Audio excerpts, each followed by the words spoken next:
Salut et bienvenue sur Web Stratégie, le podcast. C'est Guillaume Stévenin et dans cet épisode, on va avoir un échange avec Sylvain Nicolet qui va nous parler de sa passion pour l'apiculture. Sylvain est un jeune de 22 ans, il habite à Coutances sur le canton de Fribourg et j'ai eu beaucoup de plaisir à partager avec lui cette première édition du podcast en mode un petit peu interview comme ça, pour découvrir sa passion. Donc ça se ressent vraiment quand il répond aux questions. Il connaît vraiment son truc sur le bout des doigts. On sent vraiment qu'il est vraiment à fond, passionné par son boulot, et ça fait vraiment plaisir à entendre. Donc je vais vous laisser écouter cet enregistrement. Par la suite, si vous pouvez me laisser un petit feedback, un petit commentaire sur le site internet webstrategie.ch ou alors sur Facebook. N'hésitez pas à me laisser un petit commentaire, ça fait toujours plaisir de savoir ce que vous avez pensé de l'épisode. Donc voilà, je vous laisse profiter de cette interview. Bonne écoute. Bienvenue Sylvain dans le podcast de Web Stratégie. Je t'ai connu en fait via Facebook. Tu faisais de la publicité pour du miel. Et du coup, ça m'a intéressé parce que je suis vraiment un gros consommateur de miel. En plus, c'était tout près de chez moi. Donc voilà, c'est pour ça que je t'ai invité à participer à ce podcast. L'idée, c'est qu'on puisse découvrir un petit peu ta passion et puis que tu nous expliques un petit peu de quoi sont faites tes journées, comment c'est la gestion en tant qu'apiculteur et agriculteur. Ouais, je te laisse peut-être te présenter un petit peu. Voilà, alors merci. Alors, je m'appelle Sylvain Nicolet, donc je viens de Coutances. Bienvenue dans mon rucher, donc le bâtiment qui se situe juste à côté de l'exploitation agricole. Donc c'est un bâtiment qui a été construit entre 2016 et 2017. On a tout créé nous-mêmes avec plusieurs copains. Ça a tout été fait sur mesure. Donc là, c'est un bâtiment qui comprend actuellement 22 colonies, mais il a une capacité future de 54 colonies. C'est un bâtiment qui fait 5 mètres de large et 10 mètres de long.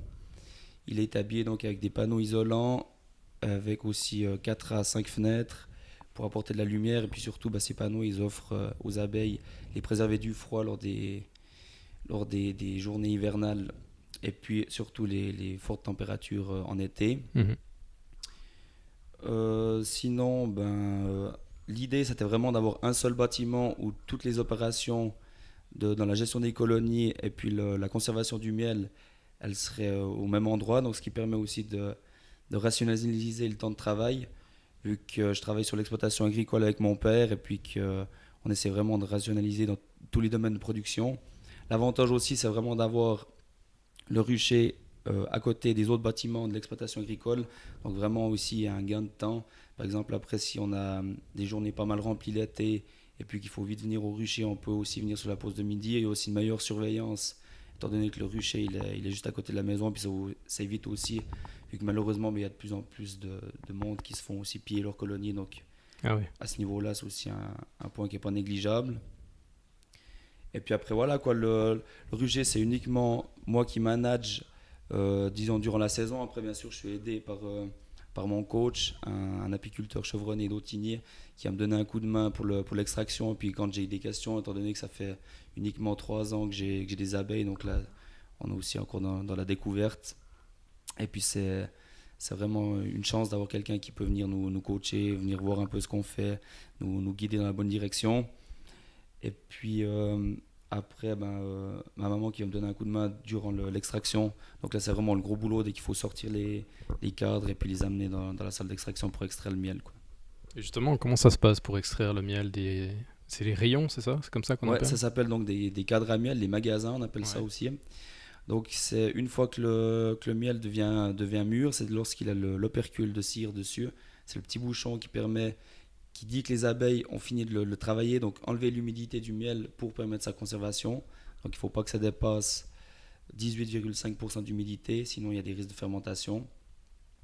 Une fois qu'on voit ça, ça se voit assez facilement derrière les vitres. Donc dans les ruches, Au dernier cadre, il y a des fenêtres, donc on peut bien voir l'évolution, le développement de la colonie et puis le remplissage des cadres.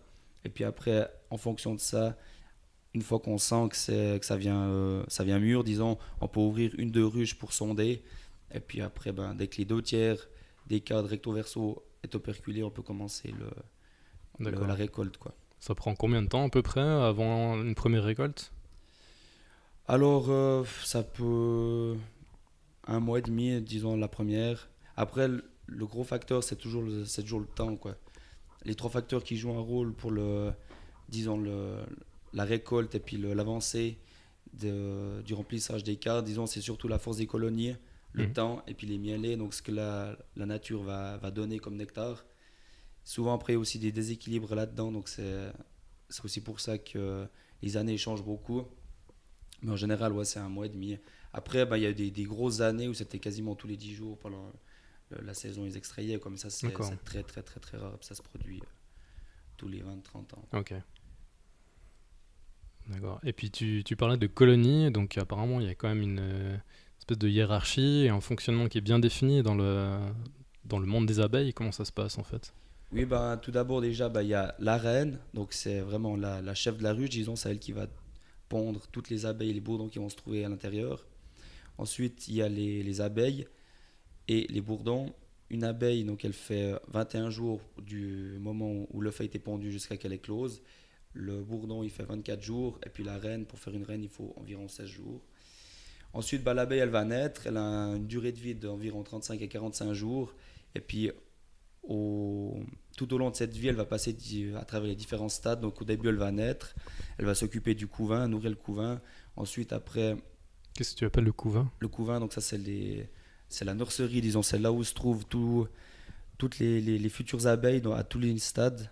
D'accord. Donc du stade œuf au stade larve, nymphe, et puis après ben, l'abeille qui sort. Les abeilles, ben, au début, elles vont s'occuper de ce couvain, de cette nurserie, chauffer le couvain, disons, par leur présence. Ensuite, elles vont le nourrir. Après, elles vont s'occuper aussi après du ménage. Après, il y aura les butineuses aussi. Et puis après, les gardiennes, ils ont devant le trou de vol pour éviter qu'il y ait des intrus ou bien d'autres abeilles qui s'introduisent dans la ruche. D'accord. Donc les abeilles font le ménage aussi. Oui, donc les Qu'est-ce que abeilles, t'appelles le ménage? c'est des insectes très propres. Ils vont jamais faire leurs besoins dans la ruche. Ils vont jamais laisser traîner des D'accord. cadavres ou bien d'autres animaux dedans. Ils vont toujours faire que ce soit très propre. Aussi pour ça, ils vont récolter sur les bourgeons ce qu'on appelle la propolis, une espèce de colle, qui vont tapisser l'entier de la ruche pour stériliser puis boucher les tout petits trous. Puis aussi, ils utilisent cette substance naturelle pour embaumer. Si par exemple, il venait y avoir un gros papillon qui s'introduit dans la ruche puis ils n'arrivaient pas à le sortir, ils pourraient l'embaumer avec cette substance pour éviter qu'il transfère des maladies après dans la ruche, quoi. D'accord. Donc c'est une très grande organisation puis ils sont très propres aussi. Ok. Je t'invite juste à garder le micro bien près de la bouche qu'on entende bien. Tu disais pour faire une reine, il faut 15 jours, c'est ça hein? 16 jours, ouais. 16 jours. Donc par Comment exemple, ça se si passe? après on prend comme exemple une colonie qui s'avère être orpheline, donc ça veut dire qu'il n'y a plus de reine, soit ben, parce qu'ils ont eux-mêmes décidé de changer la reine, ce qui arrive, ou par exemple si une reine sort pour se faire féconder, une jeune reine, il peut arriver qu'elle se fasse surprendre par tout d'un coup le mauvais temps ou un oiseau qui la dévore. Mhm. Les abeilles vont sentir qu'il n'y aura plus de reine, donc il leur manque vraiment quelque chose pour avoir cet équilibre dans la ruche. Et puis elles vont donner à manger pendant 16 jours de la gelée royale à 3 ou 4 œufs. Donc, ce qu'ils vont donner après des cellules royales et une future reine. Pourquoi 3 ou 4? Justement pour que si jamais il arrive quelque chose à une d'entre elles, ben, il y a toujours des cellules de réserve, disons. Ouais. Mais après, la première reine qui va sortir, c'est clair elle va faire le ménage, elle va tuer toutes les autres, quoi. C'est vraiment la plus rapide, la plus vigoureuse qui va rester et puis qui va après s'occuper de la colonie. Après, c'est clair, elle va devoir sortir, la reine, pour se faire féconder. Elle se fait jamais féconder par les bourdons de sa propre ruche pour des questions de consanguinité. Elle va sortir, se faire féconder par des bourdons, soit des ruches à côté ou des autres ruchers aux alentours. Mhm. Ce que ça s'appelle aussi le vol nuptial. Donc après, ben, un bourdon va la féconder et puis celui-ci, ben, donc, il va mourir directement. Et puis après, ben, la reine, elle va rentrer dans la ruche et puis on dit elle se fait féconder une fois puis elle aurait théoriquement assez de semences pour pondre durant 8 ans, quoi. Après, les reines, on les garde généralement 3 ans parce que après la ponte, elle vient plus vraiment homogène, plus régulière et puis ça crée des colonies qui sont plus vraiment fortes, ou bien que le monde évolue c'est assez mosaïque, disons, dedans. Puis ça, c'est pas ce qu'on cherche. On cherche vraiment des colonies compactes et puis populeuses pour qu'ils puissent aller justement ramasser le maximum de nectar. Et puis aussi, ce qui fait l'âge des reines diminue un peu, c'est les traitements qu'on utilise, même que c'est des traitements tout à fait naturels, donc de l'acide formique qui est produit par les fourmis. Ça a tendance à influer quand même sur la longévité des reines, quoi. D'accord.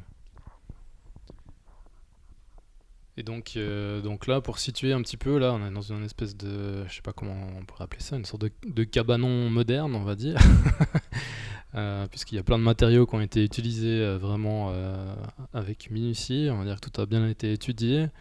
Il y a la partie extérieure où il y a les ruches, enfin l'arrivée, l'entrée et la sortie des abeilles, et puis à l'intérieur, on a plein d'espèces de casiers comme à la poste un peu. Donc ça permet de travailler depuis l'intérieur. Donc l'avantage, c'est que toi aussi tu peux travailler dans des conditions, disons dans des températures qui sont acceptables, pas en plein soleil ou comme ça. Et quels sont les autres avantages aussi par rapport à ça? Oui, alors justement, avec ce système qu'on a là, ben, c'est tous les casiers situés sur 2 étages. Donc c'est les ruches qu'on appelle ruches suisses. D'accord. Donc l'avantage, c'est que contrairement aux ruches d'Adam, donc qu'on travaille depuis dessus, on sort les cartes depuis dessus, c'est notamment les ruches qu'on voit avec les toits chalets au bord des forêts généralement. Ce système-là, il offre l'avantage d'avoir des vitres situées juste derrière, au dernier cadre. Donc là, vraiment, on peut regarder constater l'évolution de la colonie sans les déranger, sans ouvrir, sans refroidir le nid à couvain justement. Et puis par contre, ça offre un temps de travail des fois un peu plus long que si on visite une ruche d'Adam. Donc on voit aussi que dans ces deux systèmes, il y a leur avantage et leur inconvénient. Après, l'avantage, c'est qu'aussi en rucher, on peut en avoir sur 2 niveaux, des ruches l'une sur l'autre, tandis que les d'Adam, vu qu'on travaille plus dessus, on en met généralement sur qu'un étage. Les ruches d'Adam, excuse-moi, c'est les petites maisonnettes qu'on voit comme ça dans les champs. Exactement, ouais. Ok. Après aussi, on dit qu'avec les ruches d'Adam, le miel, il est généralement 1 degré plus humide que les ruches suisses.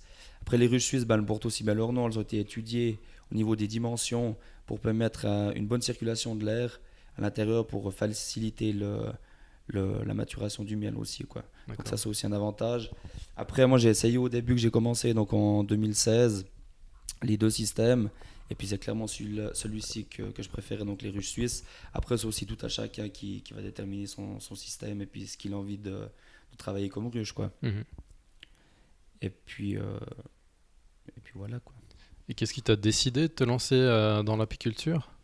Les abeilles, c'est quelque chose que j'ai toujours bien aimé. Et puis depuis tout petit, dès que j'étais à l'école primaire, on allait déjà, on avait le fameux thème des abeilles dès qu'on était à l'école enfantine. Puis c'est là qu'on allait chez un apiculteur et puis il nous avait montré ses ruches, tout ça. Il avait ouvert, on avait vu les cas des abeilles.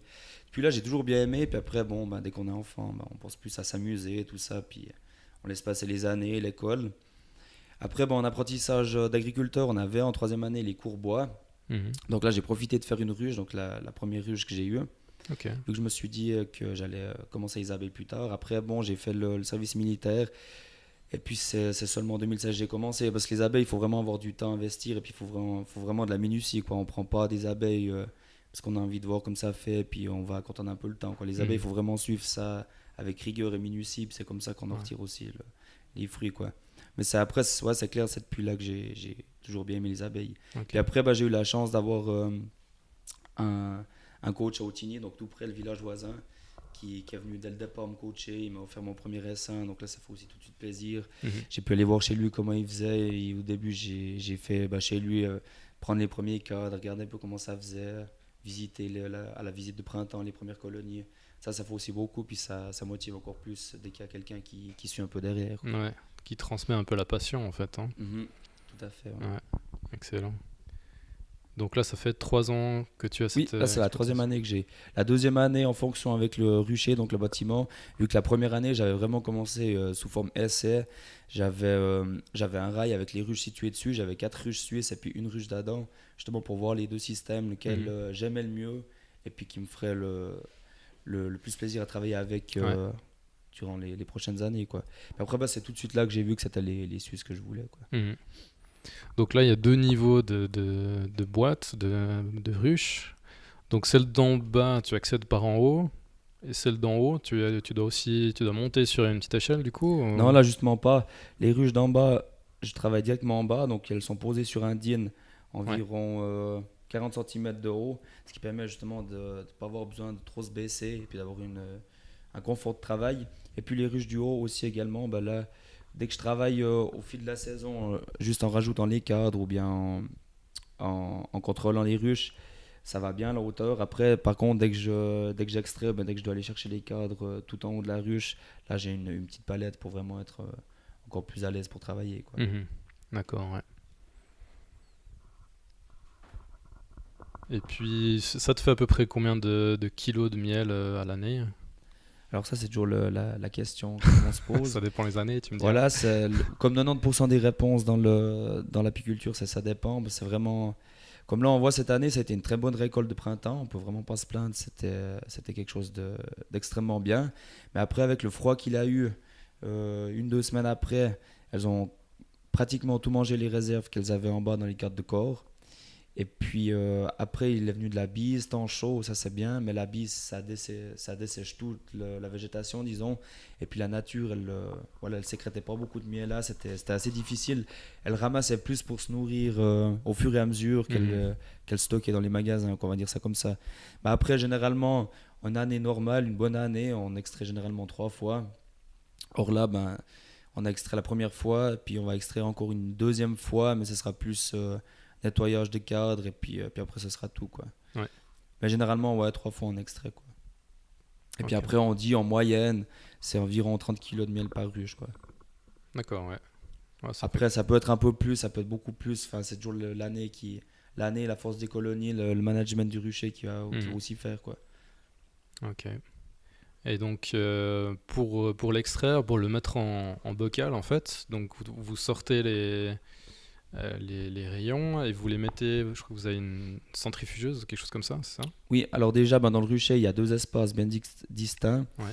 C'est qu'il y a la partie où il y a tout le matériel, disons, pour la gestion optimale des colonies, ainsi que les colonies. Et puis après, on a une salle dans le rucher, fermée avec du vitrage, pour être justement à l'écart des abeilles dès qu'on extrait, parce qu'elles sentent vite l'odeur du miel, et puis ça les rend addicts, et puis D'accord. ça les excite pas mal, disons. Et puis après, ben, elles ont tendance à peut-être aussi un peu attaquer. Donc là, c'est vraiment fermé.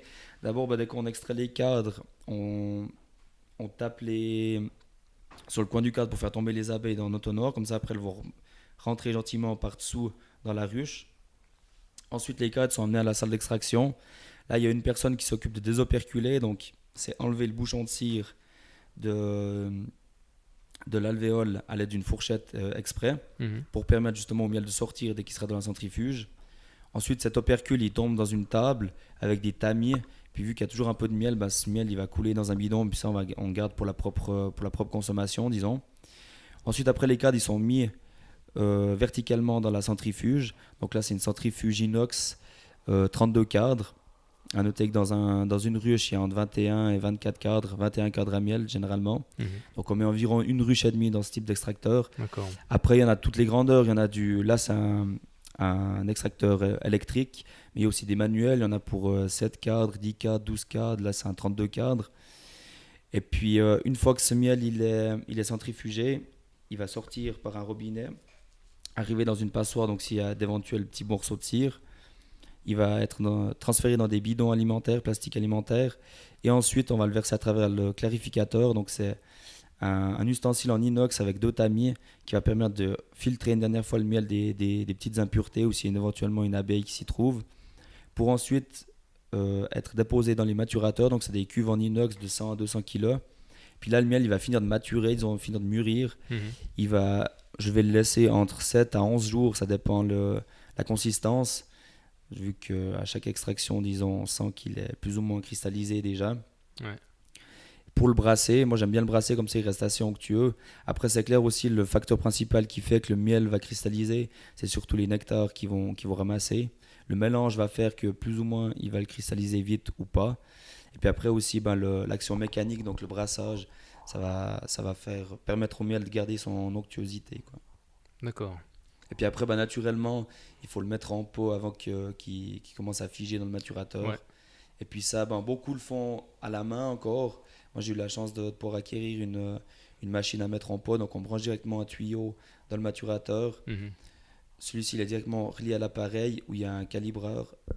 Et puis après, ben, on règle pour les différentes contenances. Donc, 500 grammes, 700 grammes, 250, 1 kg. Et puis après, on règle la tare et puis c'est parti, quoi. Il a une capacité de 350 pots de 500 grammes à l'heure. Et puis, comme ça mobilise uniquement une personne Ouais, excellent. pour mettre ce miel en boîte, quoi. Et le brassage, il se fait pendant combien de temps alors? Idéalement, moi, je faisais 20 minutes chaque maturateur tous Ouais, les 2 jours, quoi. Après, ça d'accord. sert à rien non plus de trop le brasser parce que pour finir, ça fait plus que de la mousse. Mais un Mhm. peu, il faut, quoi. Justement, l'action du brassage, ça permet de casser les chaînes de fructose, Mhm. donc ces chaînes de sucre, pour éviter que le miel il durcisse, quoi. D'accord. Ouais, ok. Donc ensuite, ton miel, on peut le trouver où? Alors, mon miel, bah, tout d'abord, on le trouve en vente directe, donc directement sur l'exploitation. Mhm. Là, j'ai un stock donc, de pots de 500 grammes et puis d'un kilo. Et puis ensuite, ben, j'en vends un peu dans les différents commerces régionaux. Donc là, vu que je débute, ben, il y a le Denner à Coutances, la boucherie, le Denner la laiterie à Coutances, pardon, le Denner à Coutances, la boucherie à Farvagny, puis la boucherie à Ponto. Après, c'est clair, là, on n'est même pas on a un petit tiers de la capacité de production. Après, c'est clair, lorsqu'il y aura les 54 colonies en production, ça sera autre chose. Qu'il faut voir un peu plus pour la pub, pour aller trouver différents autres commerces, disons, qu'on pourrait Mhm. couler. Mais pour le moment, je me fais pas trop de soucis parce que le miel, c'est quelque chose qui touche un vaste public Ouais. cible. Et puis surtout, ben, il se conserve longtemps, on peut le Ouais. garder 2 ans. Et puis, ça porte toujours assez, quoi. Mhm. Même les autres collègues plus expérimentés, ils m'ont dit il ne faut pas avoir de soucis pour l'écoulement du produit, ça va assez bien. Ouais. Et puis en termes de temps sur la semaine, ça te prend combien de temps de t'occuper des ruches, à Ça, peu près? il n'y a pas vraiment de règles ou bien de temps d'heures par semaine, tout ça. J'avais juste fait un petit calcul une fois dans un de mes travaux écrits pour l'école. Ça me prenait environ 15 colonies, ça prend environ 300 heures de travail par année. Mhm. Entre vraiment tout le management des colonies, filer les cadres avant de mettre les cires dessus, aller acheter les bocaux, enfin vraiment tout de A à Z, quoi. Du premier travail de printemps jusqu'au dernier traitement l'automne et puis à l'hivernage des colonies, quoi. D'accord. Donc on voit que c'est quand même relativement beaucoup de temps. Surtout qu'après, bah, si on regarde pour le rucher plein, ça fait quasiment 1100 heures par année. Donc c'est quasiment un job à plein temps, étant donné que la charge travail elle est vraiment compacte sur 6 mois. Mhm. Donc ça fait quasiment 200 heures par mois après à C'est ça, hein. assurer. Ouais, ouais. Mais avec l'outil de travail qu'il y a ici, et le fait d'avoir tout sur place à côté de la maison, c'est clairement un gros avantage. Mhm. Et puis aussi après le fait de travailler avec mon père, ça permet d'être aussi plus libre d'avoir par exemple un peu de temps à midi aussi pour venir à mon rucher avant de par exemple aller faire les foins. Bien, on peut toujours s'arranger, quoi. Ouais, Mais il faut être ici, il faut être là, puis les ruches ça demande du temps, puis il faut faire le travail dès que les ruches le demandent, quoi. c'est clair. Ouais. Puis qu'est-ce qui a été le plus gros challenge pour toi d'arriver à monter ce projet? Le plus gros challenge, ça restera toujours de gérer un rucher avec 54 colonies, parce que c'est pas quelque chose de très courant dans la région. Après, ben voilà, je me dis que j'ai la chance d'avoir déjà un excellent outil de travail. Deuxièmement, une personne très expérimentée qui me coach. Ouais. Donc je me dis là, bah, je suis pour le moment extrêmement bien armé avec ce que j'ai. Après, c'est clair, il y a uniquement 3 ans que j'ai pour le moment les abeilles. Je vais encore augmenter un peu la pratique, tout ça. C'est pour ça, là, je vais me former dès le printemps prochain au brevet d'apiculteur pour acquérir de nouvelles connaissances puis pouvoir manager encore mieux le rucher. Mhm. Puis après, bah, c'est clair, monter petit à petit pour avoir le rucher plein et puis faire tourner un rucher de 54 ruches, quoi. Mhm. Ça reste sur le challenge et puis c'est Donc c'est pour très l'instant, tu es attractif, quoi. au milieu de l'objectif. T'as 20, J'en ai 26 ruches? 22 22. pour le Ouais, moment, ouais. ok. Ouais. Un peu moins que la moitié Ouais. encore. Mais ça demande déjà beaucoup de boulot, c'est pour ça que je préfère aller aussi un peu plus lentement maintenant, pas vouloir Ouais, remplir, c'est toujours facile de remplir, mais après c'est manager et puis gérer toute l'équipe, c'est quoi. ça. Parce que chaque ruche est différente et puis chaque ruche a besoin d'une attention particulière aussi, quoi. Mhm. Après c'est clair, le rucher il avance toujours, disons, de manière assez homogène au niveau de la saison, mais il y a toujours un peu quelques retardataires ou bien des colonies plus fortes qu'il faut aussi traiter de manière différente, quoi. Mhm. Qu'est-ce que tu entends par traiter de manière différente? Bah, disons que des colonies qui sont un peu plus faibles, on va essayer de voir après pour prendre des cadres d'œufs, des cadres d'abeilles qui sont prêts à sortir aux colonies vraiment beaucoup plus fortes. Ce qui est bien, c'est que ça va redynamiser les colonies un peu plus faibles pour les tirer au même niveau que les moyennes à fortes. Et puis les plus fortes, ça va permettre aussi de disons, moi j'appelle ça de les saigner un peu pour pas qu'elles viennent trop populeuses, trop vite fortes, Mhm. pour pas qu'elles essaiment, quoi. Parce qu'une ruche qui est vraiment trop populeuse, qui a trop de monde, si on lui donne pas beaucoup de place, ou bien si on lui enlève pas des cadres d'abeilles, c'est une ruche qui va essaimer. Ça veut dire qu'elles vont se sentir serrées. Les abeilles, elles vont commencer à nourrir 4 œufs pour faire une reine, pour que 16 jours plus tard, une moitié parte avec la nouvelle reine qui a éclos, puis l'autre moitié reste dans la ruche. C'est un peu le mode de multiplication de l'espèce, l'essaimage. Et puis, justement, en prenant ces cadres et puis en mettant plus faible, on arrive justement à fortement limiter ce phénomène-là. Mhm. Aussi, si les abeilles, elles n'ont pas trop chaud, donc d'où le fait d'avoir les parois isolées. Et puis aussi, l'âge des reines fait aussi beaucoup pour l'essaimage. Des reines qui arrivent à 4 ans et plus, elles ont tendance à plus vouloir essaimer aussi, quoi. Ok. Et puis, pour revenir à ma question, qu'est-ce qui était le plus difficile en fait pour arriver à accomplir tout ce que tu as accompli jusque-là? Plus difficile, il n'y a pas vraiment une chose très difficile. Enfin, le but, c'était surtout de bien réfléchir avant comment faire le projet, quoi. Parce Ouais. que une fois qu'il y a l'installation qui est faite, s'il y a des erreurs ou bien des détails qui sont, disons, plus difficiles à travailler au quotidien avec, ben voilà, c'est dur de rechanger, voire Ouais. pour certains cas impossible. C'est pour ça que il y a beaucoup de temps qui a été accordé dans la préparation, dans la mise sur pied du projet, notamment dans les grandeurs, la dimension, la charpente, l'aménagement à l'intérieur, comment est-ce que vous voulez faire, le type de revêtement du sol, le type de revêtement des façades, du toit, Mhm. aussi en prenant en compte le budget, les moyens à disposition, aussi ce qu'on pouvait faire nous-mêmes, ce qu'on pouvait faire avec des connaissances aussi, que ça diminue aussi Le prix. ouais, le prix final dès qu'on peut Mhm. faire nous-mêmes ou bien avec des connaissances, quoi. Mhm. Et puis souvent les matériaux qu'on utilise aussi, quoi. D'accord. C'était surtout ça le plus gros truc à regarder, quoi. Ouais. Ouais. Ok. Donc pour débuter, en fait, en tant qu'apiculteur, il y a pas besoin d'avoir une formation spécifique. Vaut mieux être bien entouré, disons, avoir un bon coach, comme tu as toi. Mhm. Ou alors non, il n'y a pas de formation obligatoire. Alors il y a l'Institut agricole de Grangeneuve qui propose un cours pour débutants aux jeunes apiculteurs. Donc je ne sais plus par cœur maintenant combien c'est, mais c'est sous 2 ans. C'est 2 cours théoriques, donc à l'Institut agricole Grangeneuve, et puis 2 cours par année après de pratique, disons. C'est là où tous les jeunes apiculteurs, ceux de la première année et de la deuxième, ils se rencontrent dans les ruchers écoles, donc soit celui de Grangeneuve ou bien soit le rucher de la société d'apiculture de la Glane à la Nérigue. Mhm. Puis là, il y a des animateurs de la journée, donc soit ceux qui sont contrôleurs du miel ou bien qui ont déjà beaucoup d'expérience avec les ruches qui viennent, qui font un peu des activités aussi pour apprendre à tous ces jeunes. Après, c'est clair, moi je pense que l'idéal c'est toujours d'avoir quelqu'un qui coach, quoi. Ça, c'est vraiment Mhm. pour moi la meilleure solution. Parce que il y a beaucoup de choses dans la littérature, mais après, c'est aussi une manière de faire qui montre. Puis, comme dans chaque métier, il y a toujours une multitude de manières de procéder. Et puis, en faisant avec quelqu'un, lui, souvent, celui qui nous coach, il a une méthode qui marche, quoi, disons. Ouais. Alors après, on se calque là-dessus, on fait un peu comme lui, il nous montre, et puis comme ça. Puis après, on part directement sur des bonnes bases, et puis directement avec une bonne maîtrise. Mhm. Parce que les abeilles, si c'est vraiment pas maîtrisé, surtout avec les parasites qu'il y a maintenant, notamment le varroa, Spitacarien, si on n'est pas suffisamment prêt, si on ne maîtrise pas assez la gestion des colonies ou bien le traitement de ces ravageurs, on arrive vite à des grosses pertes, quoi. C'est surtout ça aussi. Mhm. D'accord. Puis est-ce que tu as besoin d'une autorisation, quelque chose, déclarer quelque chose par rapport à l'activité d'apiculteur?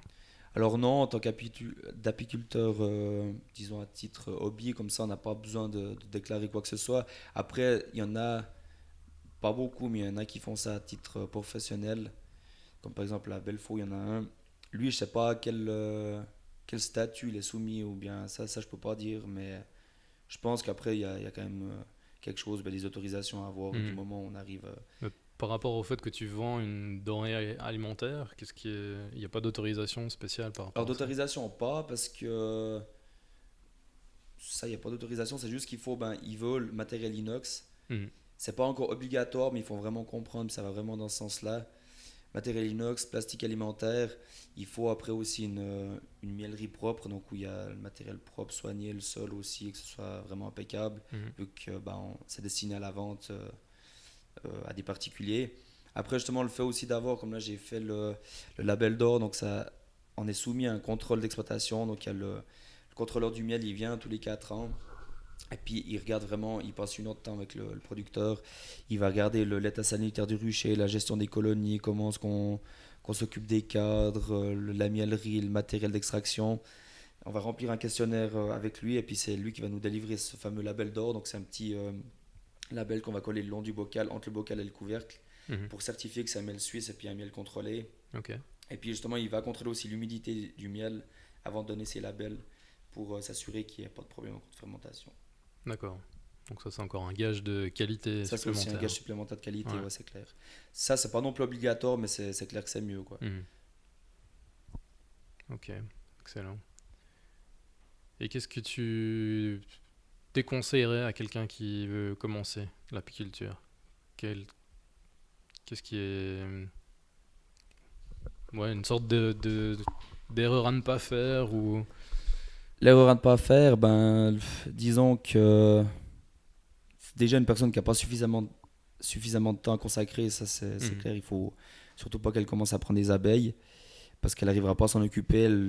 La gestion sera pas optimale, les colonies vont pas bien se développer, il n'y aura pas l'effet, disons, attendu, et puis après ça va vite, disons, dégoûter la personne. Aussi après, avec du manque de temps, manque de connaissances, c'est des ruches qui sont pas suffisamment managées. Ça peut aussi être des foyers de maladies ou bien de ravageurs. Puis après, qui vont aussi contaminer les autres ruchers. Donc ça, c'est aussi Mhm. un point négatif. Après, une personne qui voit que le miel, ça va pas non plus, quoi. Ouais. Une qui voit vraiment que le profil là derrière, c'est pas une personne qui va garder longtemps les abeilles, disons. Mhm. C'est clair, on est toujours content d'avoir du miel qui coule. Puis c'est aussi le but de pouvoir vendre et puis de faire tourner, disons, tourner l'affaire, comme on Ouais. dit. Mais si on a à peine commencé la saison, puis on voit déjà les pots pleins sur la table, ça va pas, quoi. Faut bien travailler, il faut être consciencieux, il faut avoir du temps à donner, il faut connaître la chose, il faut être présent au rucher. Puis une fois que tout est fait dans ce sens-là, on est content de sortir les cadres qui sont pleins de miel et puis on se dit que voilà, on a bien travaillé, ça a Mhm. valu la peine de venir là, même si tout d'un coup, voilà, ça demande un peu plus de temps de travail, tout d'un coup, il faut venir un soir chercher un essaim. Au final, c'est du travail qui paye comme tout, quoi. Du travail bien fait, du travail qui est suivi, soigné, ça paye toujours. Ouais, c'est clair.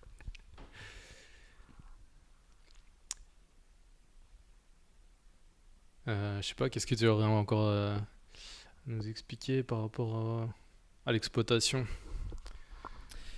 Par rapport à l'exploitation, bon, après le rucher, il a aussi été fait, déjà parce que j'aime bien les abeilles, puis aussi ça permet de diversifier les branches de production d'exploitation, étant Ouais, donné que là on est en lait de fromagerie, donc on a les vaches laitières, ok. on a sinon vente de lapin fermier aussi, la viande, et puis sinon naturellement les cultures pour l'affouragement des vaches laitières, donc le maïs et puis la betterave fourragère, puis à partir de cette année des 2 hectares de pommes de terre, puis après c'est clair, le rucher ça permet d'apporter aussi un petit plus aussi pour l'exploitation, quoi. Et puis c'est toujours l'apiculture au service de l'agriculture, quoi, c'est clair. Mhm. Avec les cultures qu'il y a aux alentours, il y a beaucoup de prairies, de fleurs, tout ça. Ça permet de polliniser les cultures, comme par exemple le colza qui dépend quasiment à 90% de la pollinisation des abeilles. Ouais. Donc on voit que ça a quand même un fort impact. Et puis après comme ça, bon, aussi pour les vergers, pour les forêts, tout ça, c'est quelque chose de bénéfique. Surtout qu'on voit qu'il y en a de plus en plus qui arrêtent. Aussi, ça c'est aussi un point faible, c'est qu'il y a beaucoup d'apiculteurs âgés, puis il y en a quand même de moins en moins Qui qui commence? continuent. Commence, il y en a quand même pas mal, mais beaucoup aussi parce qu'ils savent pas trop ce que c'est. Puis Mhm. beaucoup avec une ou deux ruches. Après, à partir 10, 15, il y en a moins, disons. Mais beaucoup qui commencent, puis après, souvent, ils sont freinés parce que ça demande du temps. Ça demande aussi quand même un investissement, même qu'on n'a que quelques ruches, du matériel de base, il faut avoir. Puis c'est du matériel qui reste quand même relativement cher. Mhm. Et puis après, voilà quoi. Parce que après, est-ce que tu as possibilité de former des gens aussi pour ça? Pour essayer de pérenniser l'activité? Alors après, bon, en tant être connu en tant que formateur comme ça dans le milieu, je sais pas, je crois pas trop que ça existe. Je sais pas s'il y a quelque chose qui est en train d'être mis sur place comme ça. Mais après, ouais, c'est clair, si tout d'un coup, il y a une connaissance ou même quelqu'un qui va me demander pour un peu lui expliquer, c'est clair que je vais prendre aussi le temps de regarder un peu avec lui puis de l'encourager, quoi. Comme j'ai été si bien accueilli par mon coach, quoi, c'est ça que là, ça fait toujours plaisir, Ouais. quoi.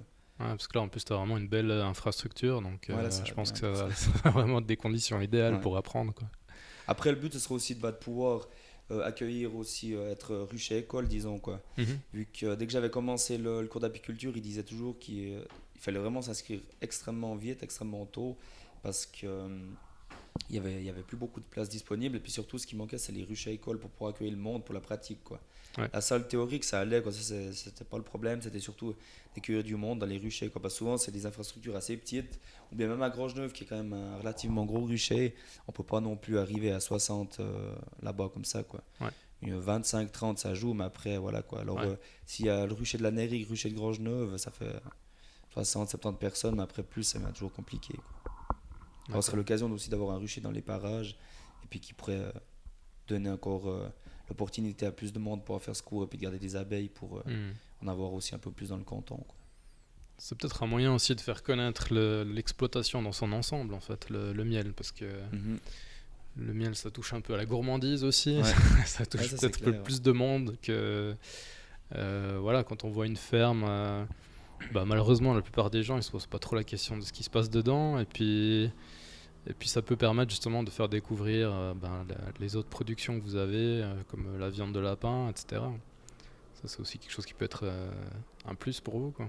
Ouais, non, ça c'est clair. Surtout que ben, là, justement, aussi un bon argument marketing, ben, c'est surtout que les gens, les clients, ils peuvent venir voir, ils viennent acheter leur miel directement, le produit il est fait. Ça, c'est vraiment un fort impact. Ouais. Puis surtout, avec tous les scandales alimentaires qu'on entend en Europe, bien à travers le monde, la personne qui vient, qui met directement les pieds dans le rucher, qui voit qu'il y a les abeilles juste sous son nez, la salle d'extraction, et puis juste derrière, elle a la mort, et puis elle prend son pot de miel, et puis elle peut repartir chez elle.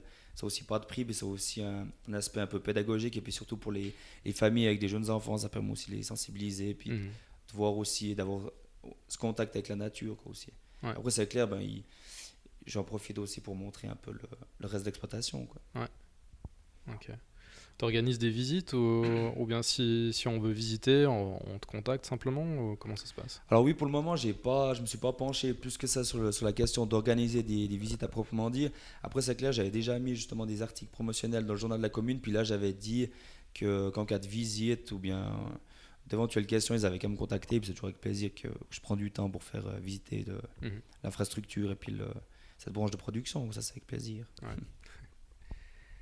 Et puis, pour revenir à l'extraction, en fait, quand tu sors les rayons, là on est à l'intérieur pour l'extraction, tu dois quand même mettre ta combinaison, parce qu'il y a quand même le risque d'avoir des abeilles qui rentrent.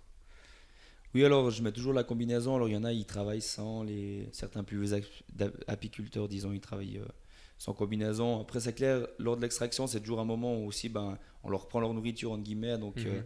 moi, je préfère mettre. Ça m'évite surtout de les avoir un peu devant le visage, tout ça. Et puis d'avoir des piqûres, disons, inutilement. Après, si vraiment elles veulent piquer, elles arrivent à piquer à travers le voile. Donc ça, de toute façon, ça change rien. Mais c'est surtout pour être aussi un peu plus à l'aise et puis pas être non plus trop sans arrêt sur le qui-vive, d'avoir une qui nous arrive dans le visage, c'est surtout ça le plus désagréable. Mhm. Après, pour le reste, non, ça va tip top. Et après, aussi, j'ai les fenêtres juste au-dessus de la rangée de ruches, j'ai deux fenêtres, deux fenêtres doubles. Donc ça, je les ouvre directement, j'ai enlevé les charnières, je pose la fenêtre sur le dessus des ruches. Ça permet aussi aux quelques abeilles qui sortent de repartir directement dehors D'accord. et puis de retourner dans la nature ou bien dans la ruche, quoi. Comme ça, il y a vraiment le moins de dérangement possible, quoi. C'est aussi pour ça. Donc il y en a assez peu en fait qui... Non, il y en a assez peu, ouais. Ouais. Surtout s'il fait une bonne journée de chaleur, tout ça, elles sont tellement occupées à sortir, à récolter du nectar pour leur colonie qu'elles prêtent pas beaucoup attention. Mhm. Mais généralement, on extrait, et puis juste après, on remet les cartes vides derrière. Comme Ouais. ça, elles ont, entre guillemets, pas le temps de se rendre compte qu'on leur a enlevé quelque chose. Et puis, ça évite d'avoir un stress et puis un énervement pour la colonie, quoi. D'accord, ouais. Ça se fait encore de les enfumer avant Oui, de faire quelque chose, d'une action dans la ruche? oui, ça bien entendu. Alors, bah déjà, tout d'abord, avant que j'ouvre une ruche, je toque à la fenêtre, comme ça, bah, elles savent qu'il y a quelqu'un qui arrive. Ensuite, bah, je passe mon entonnoir, c'est un petit appareil en inox, si on veut, pour éviter que les abeilles elles tombent par terre. Donc, comme ça, après, elles vont tomber dans cet entonnoir ou tomber par terre, puis après, elles pourront retourner directement dans la ruche. Ouais. Et puis après, c'est clair, ben, au-dessous des cadres, je vais envoyer un petit peu de fumée, une légère soufflée de fumée. Ça va permettre de les avertir et puis surtout qu'elle se situe au milieu du cadre, pas qu'elle fasse que de sortir et de s'envoler. Après la fumée, il faut toujours utiliser avec parcimonie, disons. Il ne faut pas non plus exagérer là-dessus, parce que ça va plus les énerver et puis les exciter qu'autre chose, quoi. D'accord. Donc, un petit peu, ça les calme et puis ça fait éviter qu'elles commencent à s'envoler un peu partout. Mhm. Mais il faut aller mollo avec ça, quoi. Et C'est- puis après, surtout pendant l'extraction, si on un petit coup de fumée, mais après, généralement, là, j'utilise plus parce qu'il y a eu des fois des miels, on a entendu, qui sentaient la fumée. Vu qu'il y en a qui utilisaient trop ça, qui soufflaient Ah contre les cadres, le miel il prend vite les odeurs, vraiment extrêmement vite les odeurs. Donc ça, Ouais. faut se veiller. C'est aussi pour ça que là j'ai privilégié vraiment un local extrêmement propre, fermé, où il n'y a pas d'odeur, où c'est sec. Mhm. Et puis comme ça, le miel il garde toutes ses saveurs et puis son goût d'origine, disons, il n'est pas, Ouais. Il n'est pas altéré. il est pas altéré. Mhm. Ouais.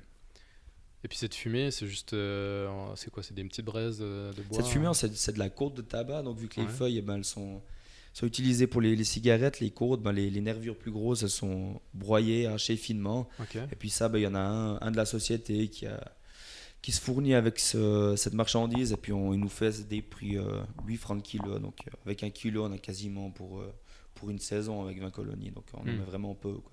D'accord. Ouais. Et puis comme ça, c'est aussi un produit naturel, c'est pas c'est déchets de bois recomposés, mais des choses comme ça, Ouais. des traitements dessus, là, c'est vraiment 100% naturel, quoi. Ok. Ok, très bien. Ben, en tout cas, merci beaucoup pour avoir pris le temps de répondre à mes questions.